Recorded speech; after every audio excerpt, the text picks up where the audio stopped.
Hi, everybody. Professor Ken here. I've got Sassy with me. Today, we're going to talk about the second draft and editing the second draft. So, in the previous video, we talked about editing our first draft. In this video, we're going to talk about editing the second draft. And what I'm going to recommend you do in order to make your life much easier is I'm going to recommend something super radical, which is I don't want you to go through the entire second draft like you did in the first draft, okay? What I want you to do instead is I want you to think a little bit about what it is that's coming to you outside of the novel. What's happening in your mind as you're thinking constantly about this story? And what I'm hoping you're starting to feel as a writer is that your brain never really shuts off when you're writing something. At least it shouldn't.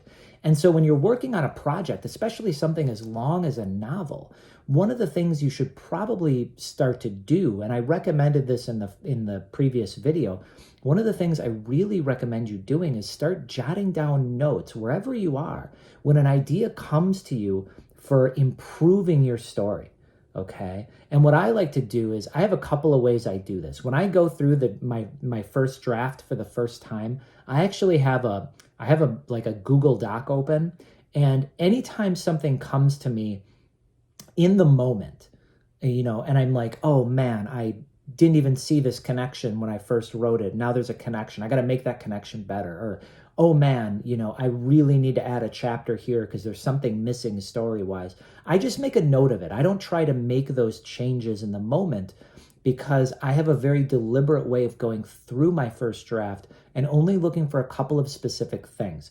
There's no rush with the editing process. And I think one of the, again, like I'm going to harp on this a lot, but I think one of the big mistakes that writers make is they try to do too much in the editing process and they get bogged down in that. And it can feel very frustrating, and it can be very, it can be so demotivating when you feel like you can't get to the end because you're just stuck on a chapter and you're slogging through each chapter trying to make each one perfect. Every single page, you're trying to make everything perfect. I don't think that's the way to go. I think it's better to sort of layer your edits so that you feel comfortable getting to the end of your story over and over again so that your story feels more familiar inside your brain. So when I'm thinking about like my second draft and I'm ready to edit my second draft, one of the things I do is I pull up my Google Doc that has all of my ideas. And then the second thing I do is I actually pull up my phone where my notes app has been like keeping track of a ton of ideas too. And my only goal with my second draft edit is to incorporate those ideas. That's the only thing I'm going to do. I'm not going to look for bad dialogue. I'm not going to look for places where I can adjust the action, where I can add more descriptions. I'm not going over any other idea. I'm not doing a line edit and looking for places I can write better. I just want to incorporate the ideas I've got. And my goal here is after I incorporate those ideas, I'm actually going to delete them from my notes. And there's nothing more satisfying than deleting some notes that you've applied into your novel, because it feels very much like you've accomplished something specific. And that sense of accomplishment is usually enough motivation to go back in and start editing your third draft, where you're going to get into the slog a little bit more and actually work on some line editing, okay?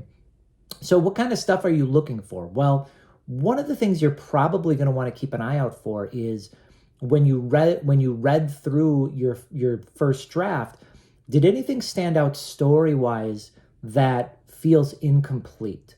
Did you get an idea for how to add another chapter or delete a chapter or rewrite an entire chapter in order to make the story flow better? I think that's a really common thing that a lot of writers do. And beginning writers overlook this a lot. They think they can just sort of tweak what they have. And I strongly recommend thinking about this from the perspective of a publisher or an agent who's going to read through your story, and if something feels shoehorned in or something feels forced, they're going to notice that, okay?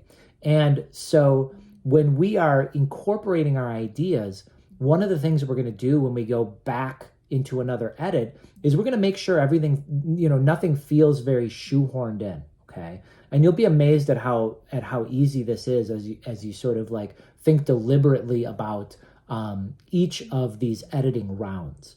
In the novel I'm working on, a couple of things that I kept track of, and one of the ideas I got while I was at a rock concert. I was seeing Bush and Breaking Benjamin and Alice in Chains at a concert this summer, and I got this wild idea for my story where I actually decided, you know what, I should probably consider killing off my main character.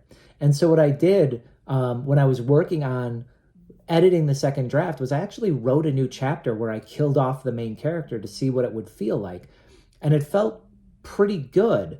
And so from there, I was thinking a lot about like what else I could add in the story to sort of help that character's death, that main character's death, feel more meaningful when the reader gets to the end. Sometimes it's as simple as like remembering something that you forgot to incorporate into the first draft.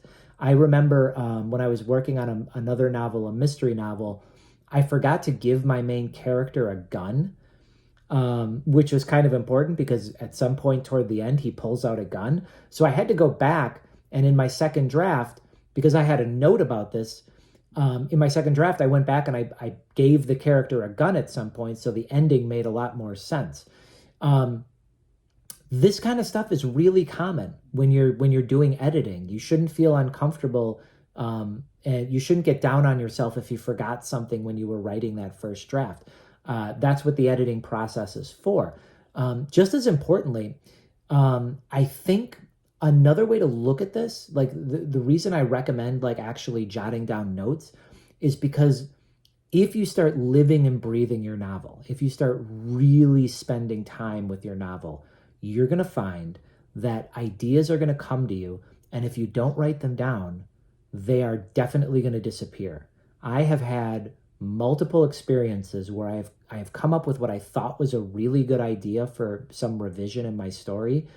And then instead of writing it down, I literally just went to bed. And I woke up the next morning and I could not for the life of me remember it. And that happens all the time. That totally happens all the time. So what we're doing here is we're just focusing on our list of ideas. We're incorporating those ideas, and then we're going to call it a second draft. We're going to be like, we're going to call it our third draft. I'm sorry. We're going to save it as our third draft on our Word document or our Google Doc so that we have a third draft and we have a second draft and we have a first draft. We're not going to make any other changes when we go into editing this third draft, when we actually go into thinking about how the stuff we've incorporated makes sense in the bigger story. We're going to do a little bit more line editing.